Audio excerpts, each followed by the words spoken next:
Assalamualaikum warahmatullahi wabarakatuh. Halo teman-teman Republik Investor, semoga selalu dalam keadaan sehat ya. Baru saja kita mendengar ya terkait dengan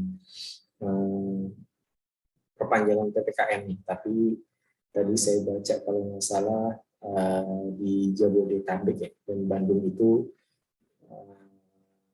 levelnya diturunkan dari level 4 ke level 3 ya. Jadi mungkin agak sedikit ada pelonggaran daripada level 4 kemarin gitu ya. Tapi terlepas dari itu teman-teman semoga selalu dalam keadaan sehat ya. Dan mungkin buat teman-teman yang memang bekerja di bidang industri yang kritikal gitu ya, tetap menjaga prokes gitu ya, protokol kesehatan, tetap ya memakai masker dan lain sebagainya gitu ya.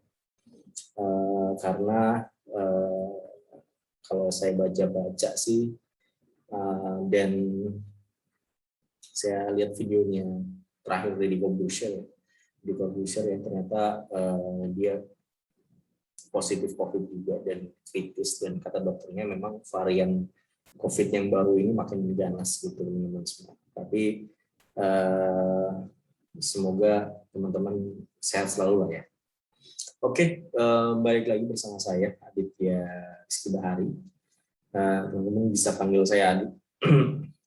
Seperti biasa pada kesempatan kali ini saya akan membahas terkait dengan isu perpajakan yang mungkin sedang hangat ataupun request dari teman-teman gitu ya. Terkait dengan update aturan baru, kemudian ada isu apa sih yang lagi hangat sekarang ini gitu ya. Oke, kali ini saya akan bahas terkait dengan insentif pajak gitu ya. Seperti yang kita ketahui kalau insentif pajak ini itu diberikan pemerintah ya, kepada para pelaku usaha gitu ya. Jadi nggak hanya UMKM aja yang kemarin teman-teman ketahui, ada PPh 21, kemudian ada lagi penurunan tarif PPh badan, kemudian ada PPh 22 impor, kemudian ada penurunan tarif pasal 25 gitu ya, pengusuran atau cicilan pajak gitu ya, setiap bulannya gitu ya. Yang diberikan oleh UMKM kepada UMKM ya, maksudnya, dan juga beberapa perusahaan-perusahaan yang terdaftar di KLU-nya terdaftar di peraturan pemerintah, peraturan Menteri Keuangan tersebut gitu ya. Bukan hanya itu, tapi ternyata perusahaan yang berskala besar gitu ya teman-teman semua, yang sudah go public juga memperoleh pajak, memperoleh insentif pajak dari pemerintah gitu ya. Dan yang salah satunya yang akan saya bahas sekarang ini adalah perusahaan terbuka ini dapat insentif pajak 3% ini mulai 2022 teman-teman semuanya gitu ya. Jadi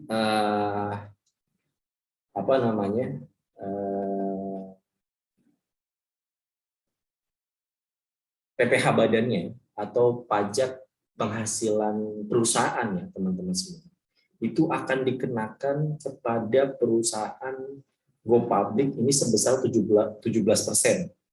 Sedangkan di tahun 2022 nanti ya, perusahaan yang tidak tercatat atau tidak listed company gitu ya, atau perusahaan tercatat di Bursa Efek itu tarifnya 20% teman-teman semua. Bayangkan 3% ya.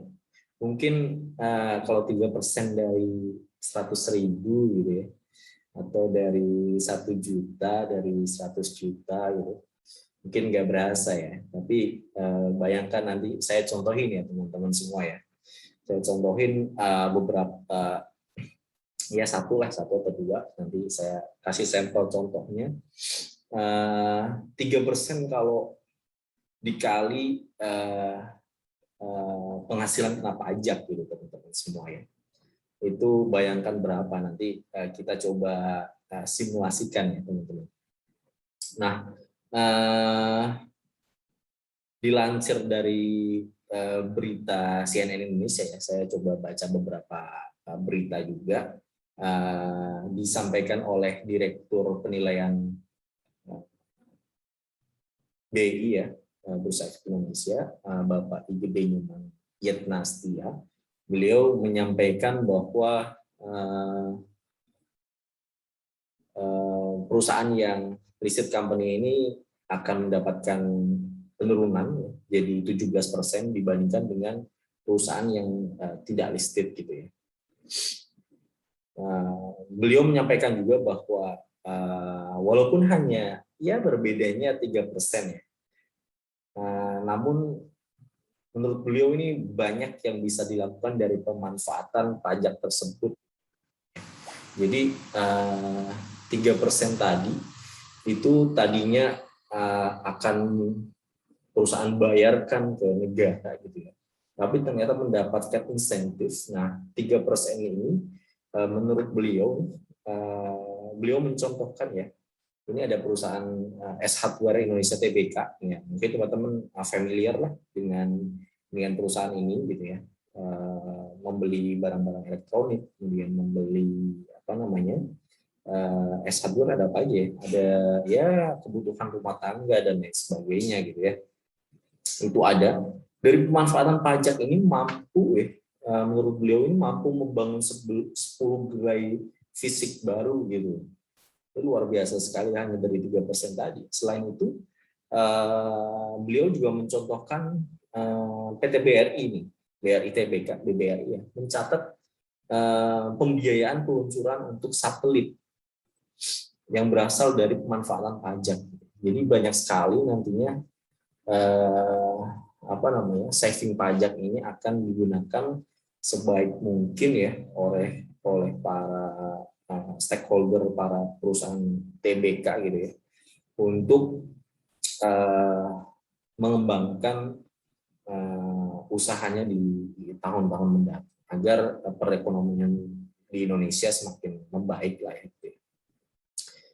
Aturan ini yang jelas sudah tertuang ya di PP nomor 1 tahun 2020 tentang kebijakan keuangan negara dan stabilitas sistem ekonomi untuk penanganan pandemi coronavirus 2019 ini, COVID-19 ya, kita doain lah semoga hilang dari muka bumi dan dari Indonesia ini teman-teman semua ya. Bosan juga sih sebenarnya nih ya, kita WFH dan lain sebagainya gitu ya, tapi ya kita jalankan saja lah teman-teman ya. Yang perlu diingat bahwa perusahaan Tbk tadi ya, yang apa namanya mendapat insentif tadi nggak semata-mata semuanya mendapat insentif nih teman-teman semua gitu ya. Tapi ada syarat-syaratnya gitu. Salah satunya ada 40% sahamnya itu harus dimiliki paling sedikit oleh 300 pihak gitu ya, di luar dari emiten dan pemegang saham. Jadi di luar dari emiten dan pemegang saham gitu. Dengan jumlah kepemilikan saham masing-masing pihak tidak melebihi 5% gitu. Jadi ada 300 orang yang memiliki nggak lebih dari 5%. Nah, di sini saya contohkan gitu ya. Saya contohkan di mana salah satu contoh dalam lampiran penjelasan di aturan tadi yang saya sebutkan di PP nomor 30 tahun 2020, misalkan ada PT WSTBK. Ini mempunyai modal dasar 900 miliar gitu ya, dengan modal ditempatkan dan di store penuh sebesar 600 miliar, kemudian nilai nominal per lembar sahamnya 1000, saya contohkan gitu ya. Sehingga total saham yang ditempatkan dan di store penuh adalah 600 juta lembar saham. Nah, PT perusahaan ini mencatatkan 40% dari saham ditempatkan dan disetor penuh tersebut sejumlah 240 juta lembar saham nih teman-teman, untuk diperdagangkan di bursa efek gitu ya. Saham sejumlah 40% tadi gitu ya, saham 40% tadi ya, ini dimiliki oleh 300 pihak dengan persentase masing-masing 4,9. Oke ya. Tidak melewati batas 5%. Jadi kondisi tersebut harus terjadi ya selama 183 hari kalender atau 1 tahun pajak. Sehingga jumlah PT saham perusahaan tersebut diperdagangkan di Bursa Efek Indonesia sebesar 40% dari jumlah keseluruhan saham yang ditempatkan dan disetor penuh, serta dimiliki oleh 300 pihak tadi ya, di luar dari emiten dan pemegang saham, masing-masing kurang dari 5% teman-teman dari keseluruhan saham yang ditempatkan. Jadi kalau ada 299, satunya 6%, oh nggak bisa, gagal ya teman-teman, karena syaratnya kumulatif, jadi semuanya harus terpenuhi. Maka dari itu PT TBK ini bisa mendapatkan insentif gitu teman-teman. Nah, kemudian tadi beliau Bapak Nyoman juga menyampaikan kalau S Hardware sudah bakal membuka 10 gerai baru, kemudian ada BRI men-saving untuk membuat satelit baru gitu ya. Kalau saya contohkan ini di PT Digital Meditama Maxima gitu, Mediatama Maxima TBK. Saya contohkan gitu ya. Misalkan ini di tahun 2000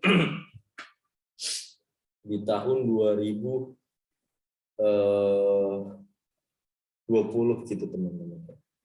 Jadi selama tahun 2020 kemarin laba sebelum penghasilan pajaknya sebesar nih teman-teman, ada 37 miliar teman-teman semua ya.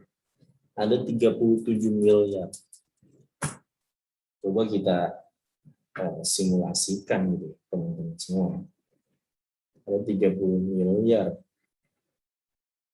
Kalau ada 30 miliar, teman-teman punya uang 30 miliar, kira-kira buat apa nih teman-teman ya? Screen-nya stop ya. Kalau tadi PT DMMX penghasilan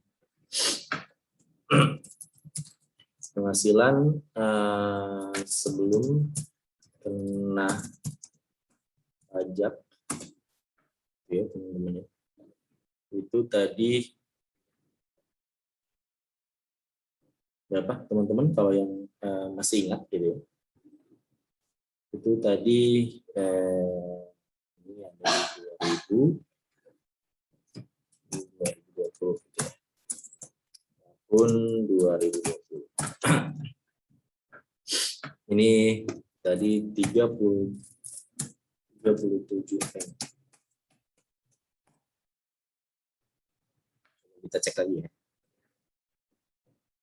Ada 37, 133, 370, 671. Oke lah. Nah, ini dalam apa ya? Dalam ribu. Oh, dalam misalnya dalam rupiah ya. Oke. Dalam rupiah. Oke, berarti ya 133 yang kita bulat 37 M ya, teman-teman ya. 37 M. Kemudian misalkan lagi ini estimasi 2021 nanti gitu ya teman-teman ya. Estimasi tahun 2021 misalkan sama nih gitu teman-teman ya. Nah, sekarang kan tarifnya 20% gitu ya untuk perusahaan. Pajaknya taruhlah kita dapetin 7,4 miliar teman-teman. sekarang kalau kita bandingin, misalkan tahun depan itu kan jadi pelaporan pajak, jadi penghasilan 2020 teman-teman akan dilaporkan di 21, otomatis transaksi atau penghasilan di 2021 akan dilaporkan di 2022 gitu. Nah, nanti di 2022 misalkan estimasinya sama seperti ini gitu teman-teman, cuma tarifnya 17%. Nah, apa selisihnya? Nah, di sini ada di saving 1,1 teman-teman semua ya. Jadi luar biasa sekali. Ya masuk akal tadi, make sense ya yang disampaikan oleh Bapak Nyoman ya, Bapak Nyoman selaku beliau direktur ya. Saya coba tampilkan gitu. Beliau menyampaikan di di-share oleh CNN Indonesia di akhir bulan lalu, masih hangat lah, belum begitu lama gitu ya. Direktur penilaian di Nyoman gitu ya, dan di dalam webinar ya teman-teman, edukasi wartawan. Jadi webinar online teman-teman yang disampaikan oleh Bapak Nyoman, mencontohkan ada S hardware, ini luar biasa sekali gitu ya.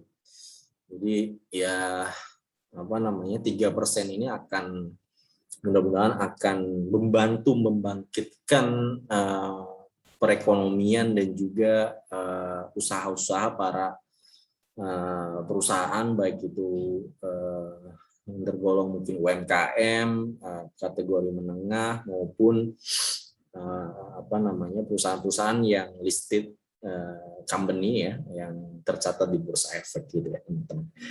Mungkin itu teman-teman yang bisa saya sampaikan. Kurang lebihnya mohon maaf untuk sharingnya pada kesempatan kali ini.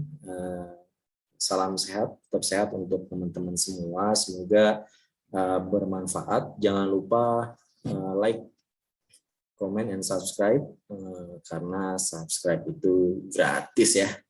Jadi itu yang bisa saya sampaikan. Saya undur diri, sampai ketemu di video berikutnya. Assalamualaikum warahmatullahi wabarakatuh. Dadah.